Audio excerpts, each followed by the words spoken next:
A life of wholeness is a life of fullness, of consciousness, where you're aware of yourself, your inner and outer senses, the surrounding energies, of completeness, where you embody all your essentials, mysteries and remarkabilities, of one of a kindness, where you believe no one like you has ever lived before or ever will again, of presence, where you are entirely here, rooted in neither past nor future, just entirely now, each moment constantly new, of centeredness, where you align, coalesce to a sure as a lodestone North Star, level point of balance, focus, of connectedness, where you live in touch with everything natural,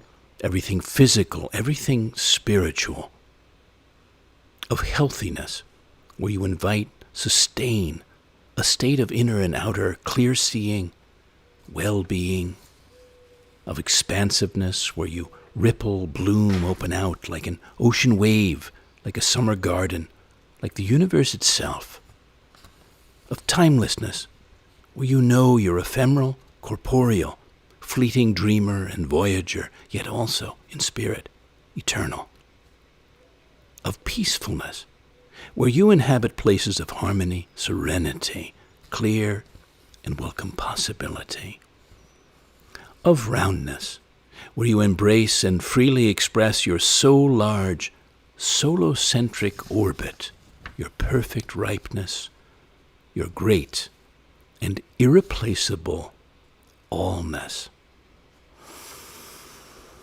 Welcome to the latest floating poetry broadcast, and thank you for leaning in to the 60th show in my ongoing weekly series, coming to you live from the coast of Maine by the lobster, fish, and schooner-filled Penobscot Bay, and with two live guests, my dear friends, hosts, and ardent supporters, Alan and Angela Shoemake, here in Owl's Head.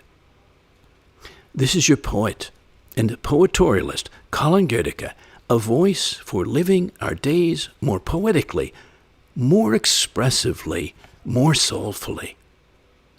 Last week we coasted through this pine tree state, through dimensions of its essence, resonance, and piney resinousness. This week, I'd like to contemplate and harmonize with you on the wholeness of being, yours, mine, ours, its shapes and many gifts. So I swam into a sea of cultural commentary, poetry, and various musings of mine and others on this theme to arrive at another Goedeckean curation of sharings. Wholeness. Well, to me, it's even more. It's wholefulness. Wholeness and fullness. Your allness, as we heard in the opening poem of mine. Heart to body to mind, and your soulfulness. It's being at one with yourself and with the world, especially with nature, the natural world. It's being enough just as you are, with no sense of lack. One part of my own morning ritual is to say, I have everything I need to be and become today and all days. I lack nothing. It's being freely and completely here, entirely present to each moment, to each person, place, experience. Engaging too, and vitally, your largerness, your openness, deeperness, greaterness, in word, gesture, gaze, senses, exchanges, and being not only fully embodied, but truly, even wildly, alive, awake, aware. So, Abundant Life Counseling, I found this site about defining what is wholeness, the search for wholeness, and here's what they had to say. A state of complete physical, mental, and social well-being, and not merely the absence of disease or infirmity. In the world of psychology and mental health, we are really good at defining what is wrong with us. But what does it look like to be right, healthy, or whole? Would we know it if we saw it? Are there degrees of wholeness? Does wholeness look the same for you as it does for me? So they say wholeness is a complex issue because it involves all of what makes us human: mind, body, soul, emotions, and relationships. So they look at the mindset of wholeness, and I won't go into all of it. I'm just going to call out just the opening part, which is they start by considering just 3 parts of it. 1, how we see ourselves. The whole person is able to see themselves truthfully and accept his or her limitations, as well as areas of personal excellence. This requires relational feedback and personal reflection. They are committed to self-compassion and curiosity in the areas of the unknown. 2, what do we do with how we see ourselves? The whole person moves toward improving their limitations and shortcomings and utilizing areas of personal excellence. It's not striving for perfection. A whole person rests in who and where they are in life while seeking personal growth for the benefit of self and others. 3, what we do when we go, quote, backwards. Well, they say, in case you missed it, life is not a steady improvement in the right direction. A whole person will have pain, struggle, and broken relationships. Wholeness is not dependent upon our circumstances. A whole person is able to find comfort within the discomfort of life. And that led me over to lonerwolf.com. Interesting site, especially about spirituality. But on oneness, well, in my and others' books of life, it's central to wholeness, oneness. So they say, here's the thing. Spiritual oneness is your birthright. Deep down, you know this. I know this. We all know this. Something about it resonates deep within your bones. The truth is that oneness can be felt by anyone. There's no secret or elite club here, no matter what age, gender, race, background, intellect, or level of spiritual development you have. Oneness is your destiny. In other words, not only do you have the right to experience it, but it's an integral part of your journey as a spiritual seeker. It's an experience that transcends the mind. When we experience oneness, we feel a connection with everything in existence on every level. In other words, we feel at one with all things. Another way to put it is that oneness is the feeling of fullness, vastness, and completion, the experience of embodying our true nature, the self that exists beyond our limited personalities, also known as our egos. So the last part of that I wanted to call out is that's why spiritual integration is so important. It's the opposite of fragmentation. So when we integrate, they say, we unite different parts of ourselves that may have been missing for years or decades. When we seek integration, we're seeking oneness and wholeness. So thank you to Loner Wolf for that. Well, let me offer this poem to follow that about the epicenter, I would say, of our wholeness. This poem is called Where's Your Center of Gravity?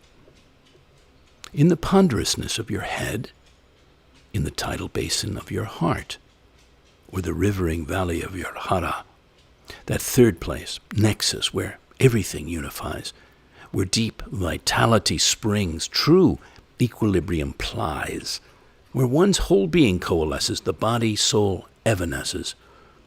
May be time to discover and enter the most vital center of life, gravity, fulcruming barely a hand below your navel, to recover the wholeness of being, calling there for you, for all of us. A bit of a companion piece. This is called Becoming a Butterfly. Brightly colored, abundantly winged, lighter than air. To become one, you must climb out of your chrysalis, out of your carapace, your unmetamorphosed self.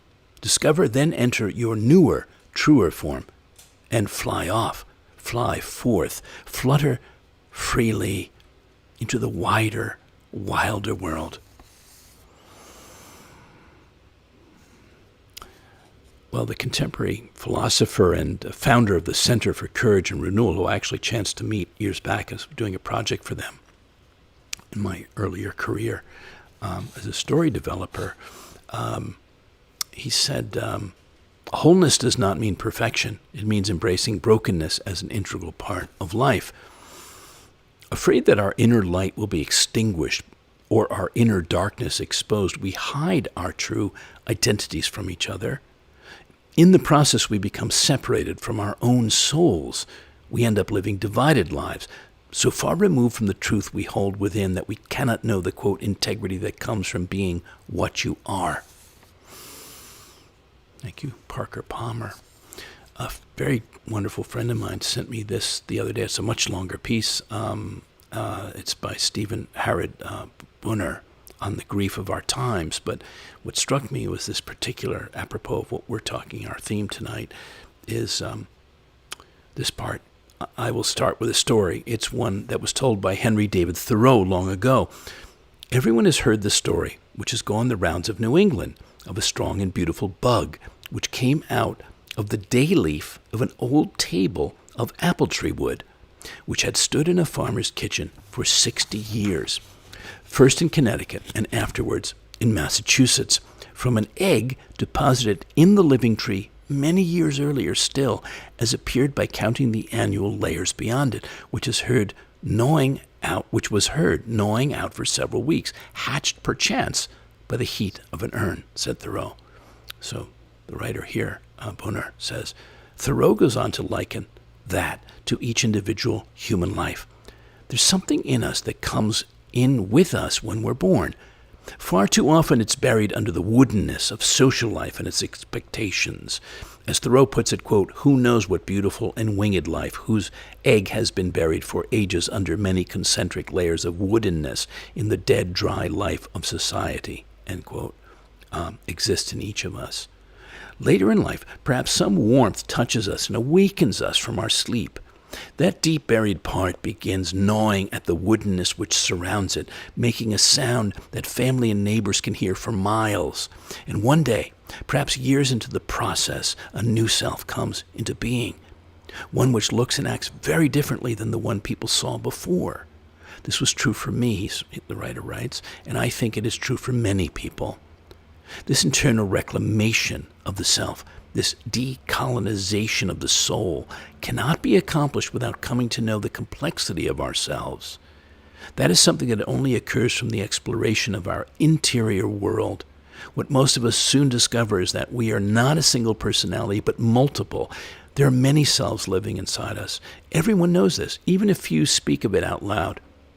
The part of us that works in the world is not the part of us that makes love with our beloved, well, not usually. The part that loves rough humor is not the part that writes books, well, not usually. The part that spends time with my beloved is not the part that talks to the people at the bank. As well, there are many ages to these parts of the self.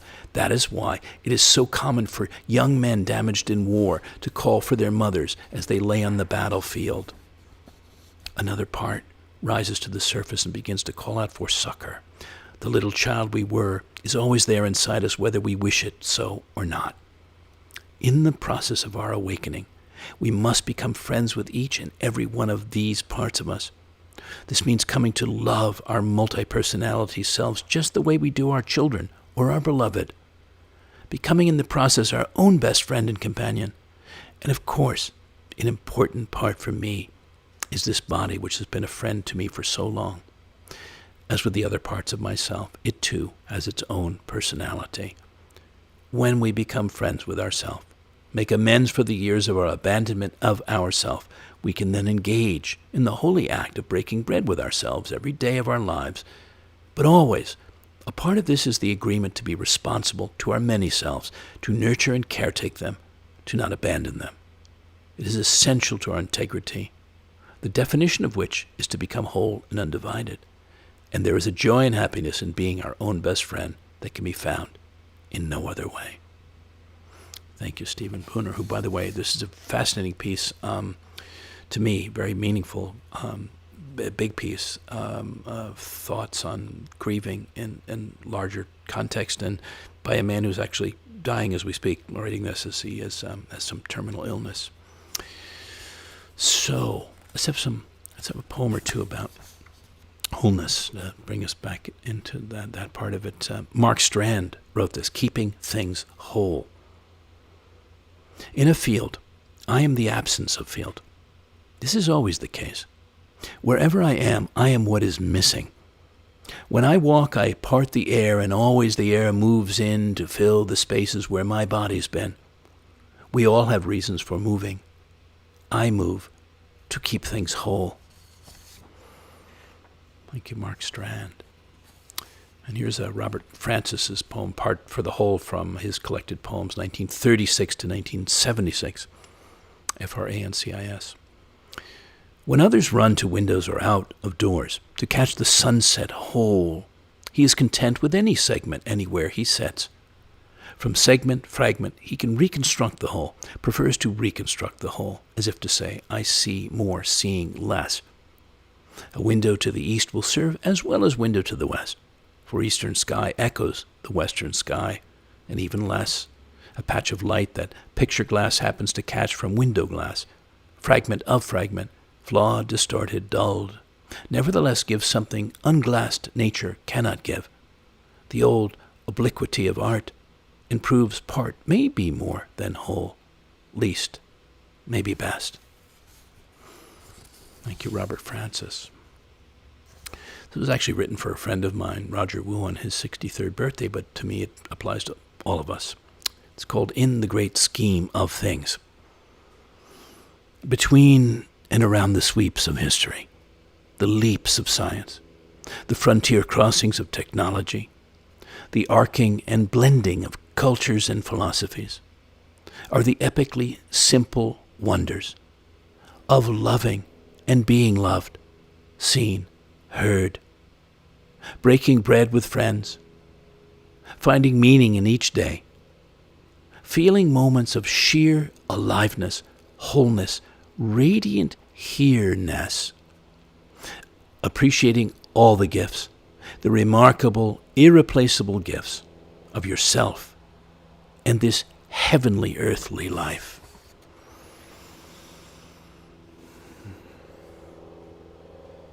Well, you are, whether you feel it or take it in or will or not, each of us is something greater. Just now, right now. And this is a poem honoring that and celebrating that and calling that forth something greater. You are not a branching tree or rushing river, a green valley or dusk blue mountainside. You are a landscape. You are not a deep current, breaking wave, or high rising tide.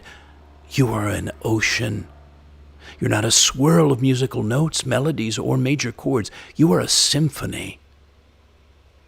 You're not a ply of colored threads and intriguing weaves. You are a tapestry. You are not a soul star shining or lone planet spinning through an infinity of space.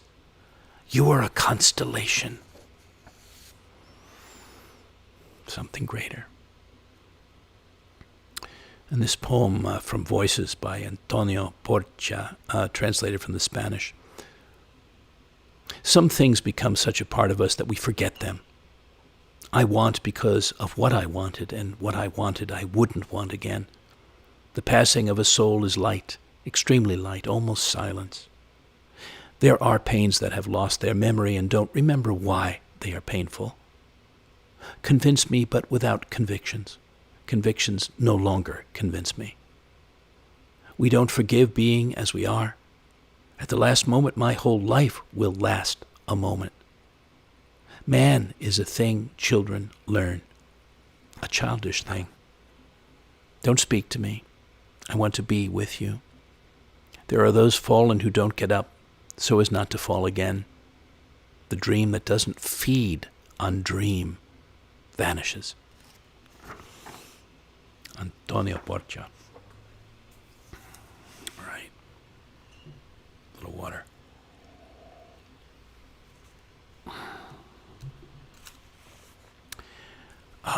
I think of the relationships from close friendships to deeply intimate partnerships, as I like to call them, that enrich our beings, expand us, enlarge our consciousness and sentience at their best. And I came across this Rimbaud poem called Royalty, was translated from the French actually by the poet John Ashbery. One fine morning, in the country of a very gentle people, a magnificent man and woman were shouting in the public square, "My friends, I want her to be queen. I want to be queen." She was laughing and trembling. He spoke to their friends of revelation, of trials completed. They swooned against each other. In fact, they were regents for a whole morning as crimson hangings were raised against the houses, and for the whole afternoon as they moved toward groves of palm trees. Rambo, thank you, Rambo.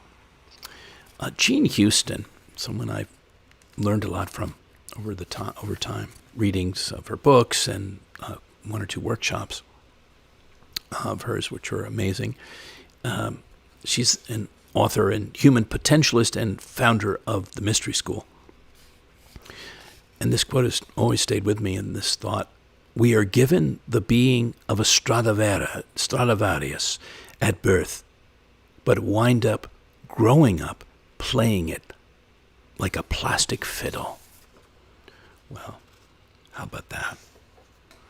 So her point of view, that sort of point of view, inspired this poem of mine for us, Becoming Quantumly Human. She's all about the quantum powers, abilities that we have, each of us. You tap the quantum field. Begin with your body, its wholeness, fullness, fluidity, its magnificence. Open out the unrecruited provinces of your brain, the vast reservoir of undiscovered functions, neural in the plural pathways, so bringing to light and play far more of yourself, emotional to sensual, riding waves consciously, effortlessly of alpha and theta, delta, beta, discovering your natural empathy, telepathy, paranormality, far beyond culture's curveball expectations. You transcend, add extra to the ordinary. You sense and engage infinity. Become deeply present to each moment of here and now, to all memory, all possibility. You enter and revel in a glorious new and boundless body of beauty, spirit, adventure, pure quantum energy.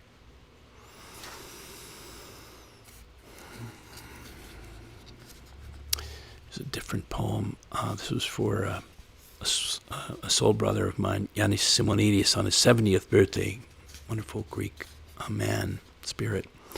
And I'm reading it because it applies to all the things we're talking about, and all of us, really, in life.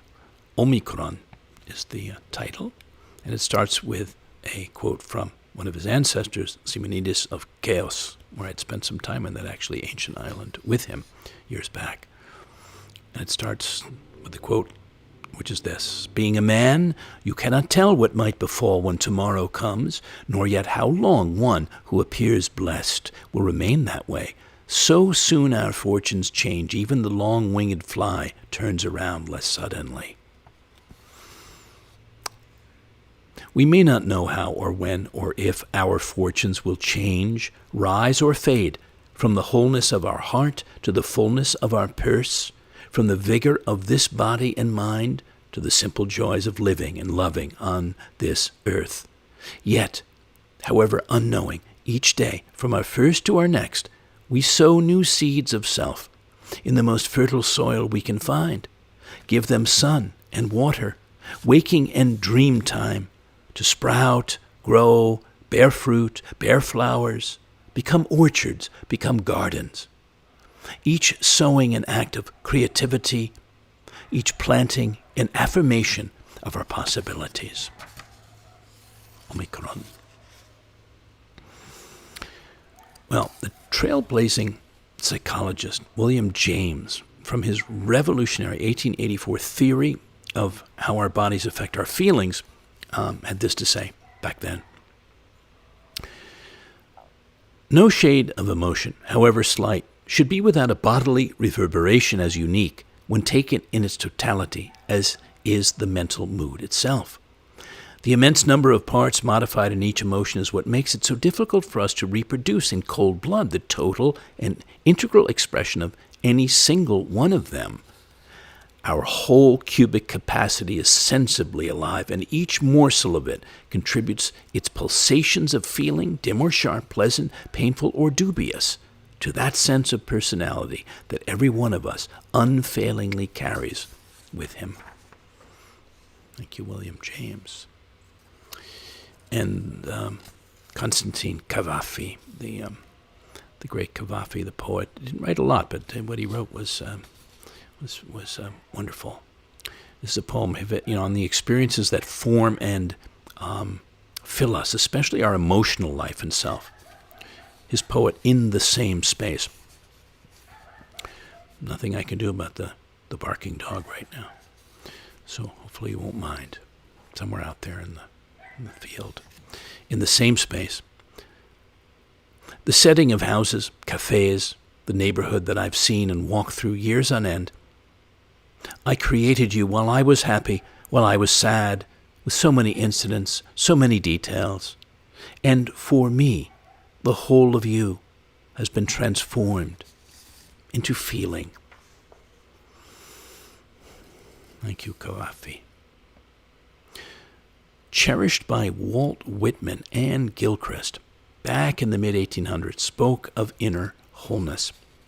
I pulled some of this out of brain pickings about her. But what she said there at that time, one of the hardest things to make a child understand is that down underneath your feet, if you go far enough, you come to blue sky and stars again, that there really is no, quote, down for the world, but only in every direction a, quote, up, and that this is an all-embracing truth, including within its scope every created thing, and with deepest significance every part, faculty, attribute, healthful impulse, mind, and body of a man, each and all facing toward and related to the infinite on every side, is what we grown children find it hardest to realize too. Thank you. And Gilchrist. And coming back once more to Parker Palmer, the philosopher, who's still some marvelous books and thoughts out there to tap into. If we want to create spaces that are safe for the soul, we need to understand why the soul so rarely shows up in everyday life. The aspect of this soul shyness that has to do with our fraught relationship with solitude. Quote, solitude, he says, does not necessarily mean living apart from others. Rather, it means never living apart from oneself. It's not about the absence of other people. It's about being fully present to ourselves, whether or not we are with others. Community does not necessarily mean living face to face with others. Rather, it means never losing the awareness that we are connected to each other. It's not about the presence of other people. It's about being fully open to the reality of relationship, whether or not we are alone. Thank you again, Parker Palmer. So, just as much as solitude that he talks about is central, I would say full-on presence is also central to it. And we touched on it earlier, but let's touch on it here in this poem called Deeper Presence. Means, happens, many fathoms below merely being here, simply showing up for. It's total immersion, connection, correlation with each place or person you engage with.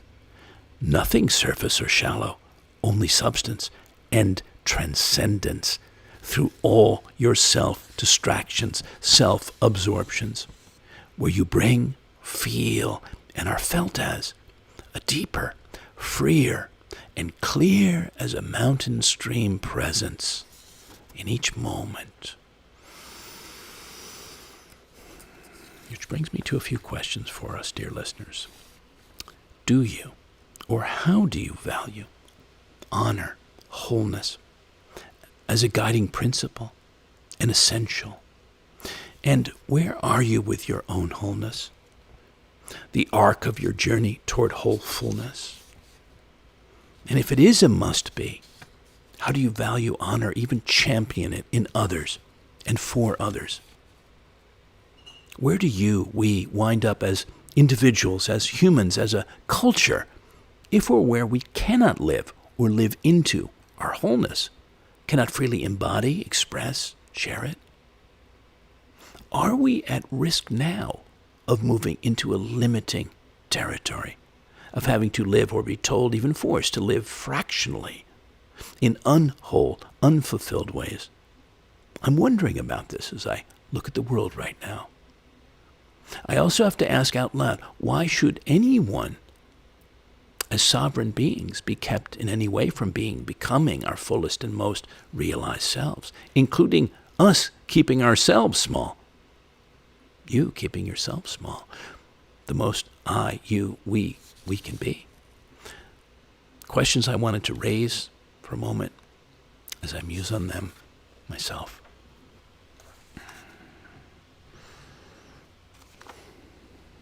All right. Alain de Botton from the School of Life in the UK weighs in on our emotional maturity, which is very much a part also of becoming whole. He said the results of a romantic era philosophy are everywhere to see. Exponential progress in the material and technological fields combined with perplexing stasis in the psychological one.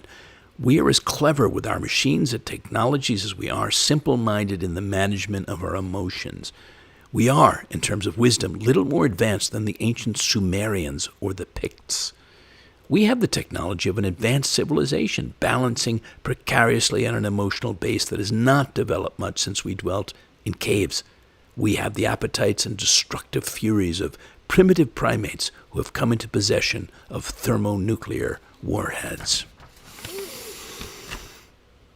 The emotionally intelligent person knows that love is a skill, not a feeling, and will require trust, vulnerability, generosity, humor, sexual understanding, and selective resignation. The emotionally intelligent person awards themselves the time to determine what gives their working life meaning and has the confidence and tenacity to try to find an accommodation between their inner priorities and the demands of the world. The emotionally intelligent person knows how to hope and be grateful while remaining steadfast before the essentially tragic structure of existence. The emotionally intelligent person knows that they will only ever be mentally healthy in a few areas and at certain moments, but is committed to fathoming their inadequacies and warning others of them in good time with apology and charm. There are few catastrophes in our own lives or in those of nations that do not ultimately have their origins in emotional ignorance. Thank you, Alain de Botton. Well, that took me along to what it takes to grow up and what it means to have grown. And here's a thought from the poet Ross Gay, from his wonderful book of Delights, it's called.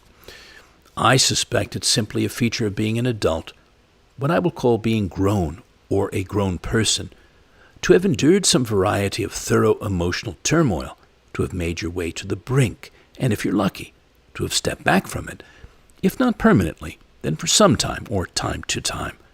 Then it is too a kind of grownness, by which I see 3 squares of light on my wall, the shadow of a tree trembling in 2 of them, and hear the train going by and feel no panic or despair, feel no sense of condemnation or doom or horrible alignment, but simply observe the signs, light and song, for what they are, light and song. And knowing what I have felt before and might feel again, feel a sense of relief, which is a cousin to, or rather water to, delight. Thank you, Ross Gay. So we spoke of solitude, we spoke of presence, we spoke of grownness and delight. And there's a book of essays, it's called The Impossible Will Take a Little While, and in there is a piece by the Reverend Victoria Safford on possibility, because here's yet another sort of leg or dimension, I believe, of wholeness that she speaks to. And here she says, once you have glimpsed the world as it might be, as it ought to be, as is going to be, however that vision appears to you. It is impossible to live compliant and complacent any more in the world as it is. And so you come out and walk out and march the way a flower comes out and blooms, because it has no other calling. It has no other work. Thank you, Victoria Safford. So one more thing on all of this, another dimension, is centering, and something of note by the potter and poet M.C. Richards on this, as a metaphor about the potter who brings the clay to the center of the wheel, then begins the process of giving the amorphous spinning mass the desired shape. She writes this: centering is a verb. It's an ongoing process. It's not a model, but a way of balancing, a spiritual resource in times of conflict and imagination. It seems in certain lights to be an alchemical vessel, a retort which bears an integration of purposes, an integration of levels of consciousness. It can be called to, like a divine ear. Centering is the discipline of bringing in, rather than of leaving out, of saying yes, yes to what we behold, to what is holy, and to what is unbearable. But my experience tells me now that there's an important, crucial stage of saying yes to a no. For resistance also must be embraced. Not only accepting resistance, but practicing it. Very interesting. Very interesting. So, one more part of that. For life, I am sure of this, is not transforming energy, but transforming person. Energy is the means. Being is not what, but whom. It is presence in whom and before whom we show ourselves. Let us ride our lives like natural beasts, like tempests, like the bounce of a ball or the slightest ambiguous hovering of ash, the drift of scent. Let us stick to those currents that can carry us, membering them with our souls. Our world personifies us. We know ourselves by it. Thank you, M.C. Richards. Beautiful. Very poetic. One spring equinox, I composed this, speaking of centering. It's called Serenely Centered. You're floating straight up, above a field or an ocean, a forest or mountain. Your limbs are loose, your gaze is soft. A warm breeze plays on your skin. Centered over your head is a great sun. Below your soles, a great moon. The three of you, floating together. Balanced weightlessly, cradled gently in space, in the open sky.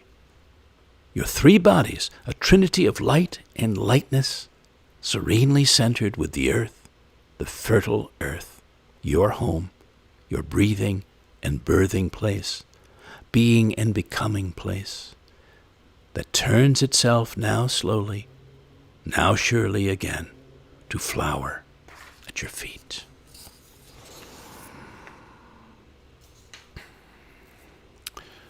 Well, I always, and all of these broadcasts, these programs touch on nature, the natural world, both our inner nature and outer nature.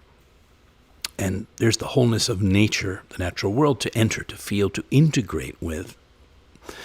And here are a few poems apropos of that, as we come along sort of to the last leg of things today, now. This is a poem by Sylvia Kerbelo. The lake has swallowed the whole sky. Some dreams are like glass or a light beneath the surface of the water.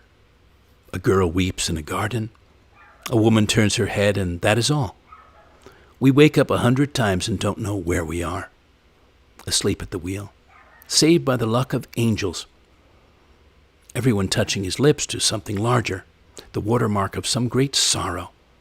Everyone giving himself away, the way the rose gives up the stem and floats completely without history. In the end, every road leads to water. What is left of a garden is the dream, an alphabet of longing, the shadow of the girl, perfume. Thank you, Sylvia Kerbelo. And here's one by Jane Mead, The Outstretched Earth. Do you know what whole fields are? They are fields with a dog and a moon, Do you know the answer? For the many. Except there would be vineyards, meaning there would, as usual, be commerce, money, and a game of sorts to play at. Meanwhile, Emma, lost in the cover crop, top of her head bobbing through mustard flower. It is, after all, still here, the real world, the outstretched earth, rain, soil, copper for pennies. Thank you, Jane Mead. Oliver Sacks's book, The Island of the Colorblind, is quite wonderful, if you don't know it. It's about his experience in Micronesia and wandering the rainforest of Rota in a state of reverence. He said this: "The primeval, the sublime are much better words here, for they indicate realms remote from the moral or the human, realms which force us to gaze into immense vistas of space and time, where the beginnings and originations of all things lie hidden. Now, as I wandered in the cycad forest on Rota, it seemed as if my senses were actually enlarging, as if a new sense, a time sense, was opening within me, something which might allow me to appreciate millennia or eons as directly as I had experienced seconds or minutes." Thank you, Oliver Sacks.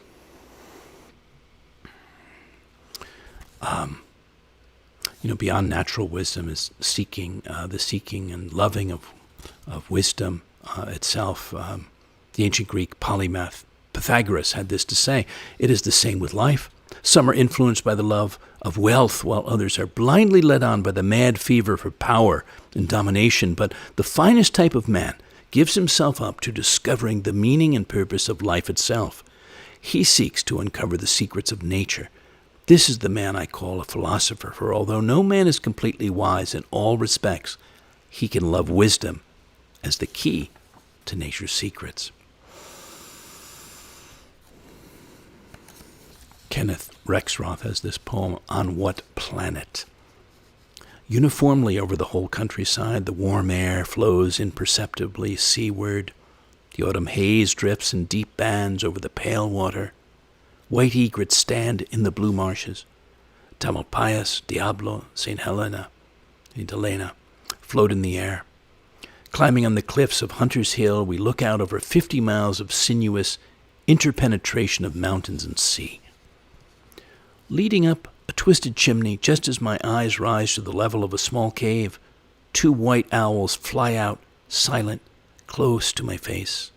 They hover, confused in the sunlight, and disappear into the recesses of the cliff. All day I have been watching a new climber, a young girl with ash-blonde hair and gentle, confident eyes. She climbs slowly, precisely, with unwasted grace.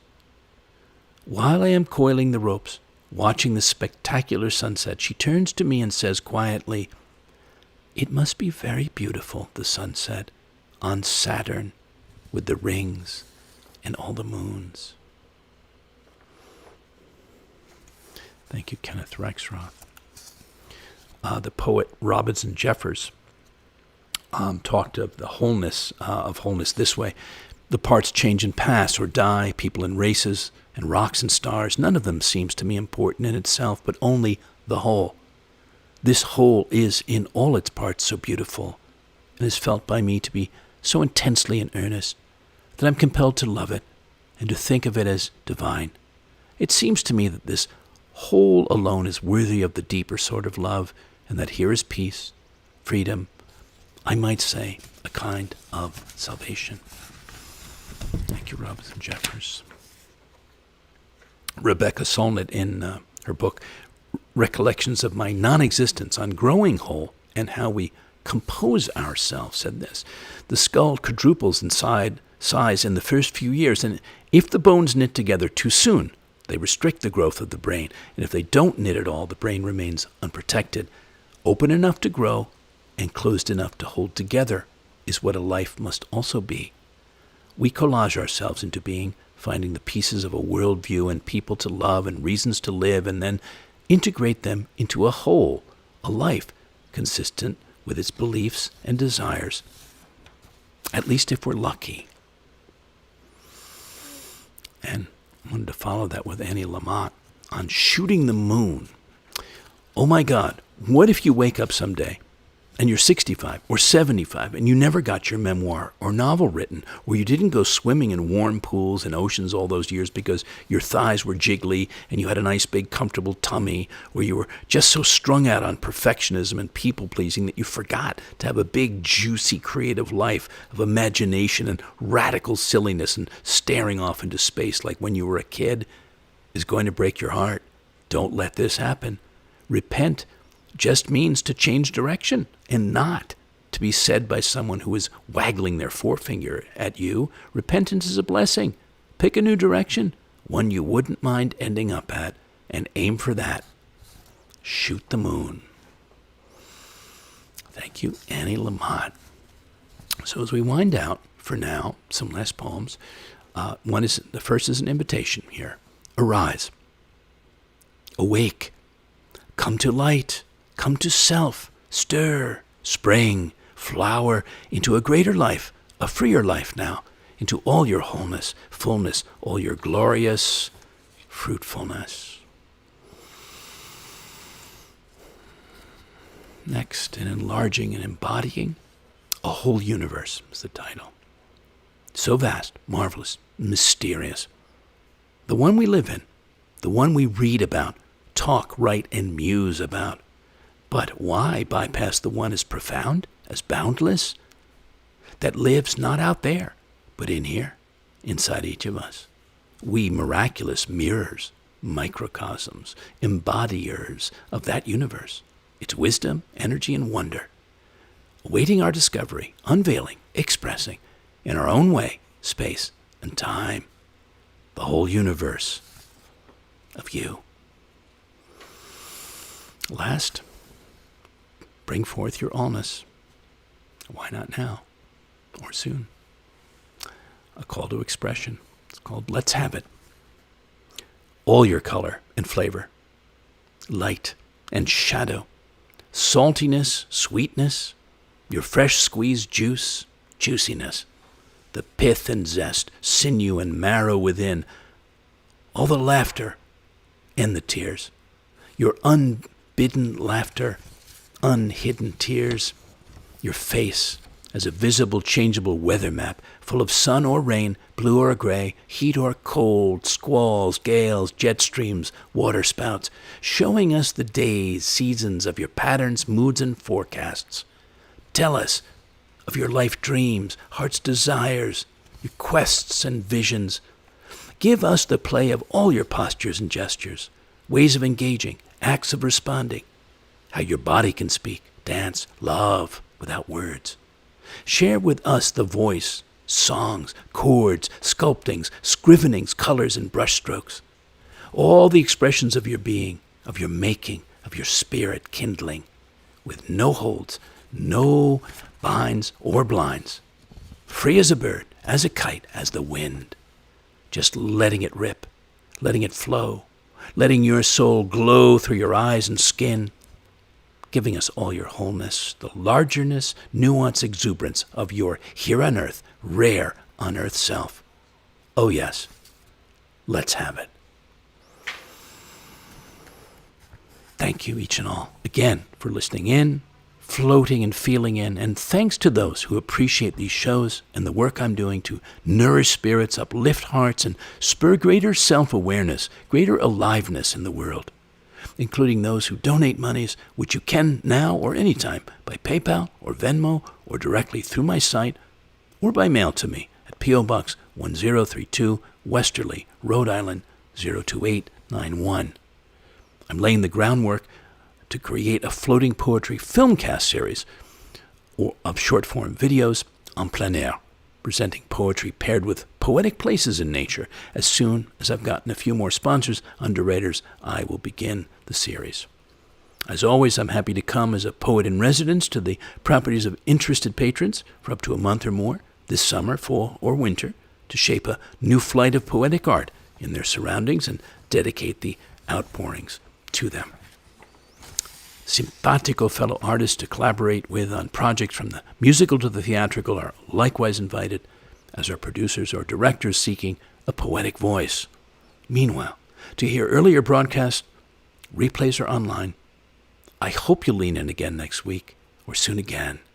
Until then, dear listeners, here's to finding, feeling, and expressing your wholeness, or more of it, the rare, radiant, and abundant being you already are. Goodbye for now, and good spirits.